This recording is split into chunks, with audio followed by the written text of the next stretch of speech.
люди работали на бандитское государство Советский Союз. Люди потом работали на безответственное государство России. Сейчас люди работают на бандитское государство Россия при Путине. Есть просто люди, которые, пусть они неэффективно работали всю, но они работали, государство по факту им все это время обещало, если прекрасная Россия будущего, правопреемник предыдущей России, они как ленинские советы, да, не были правопреемником, то по факту этих там, пенсионеров и какое-то количество там, возрастных госслужащих их придется содержать.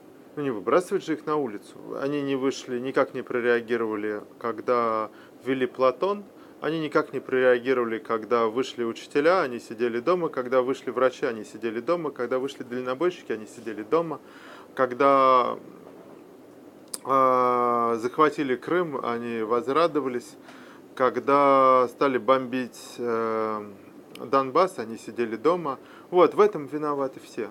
Вышло бы 300 тысяч, никто бы, не то чтобы никто не стрельнул, они бы разбежались бы нахер из Кремля.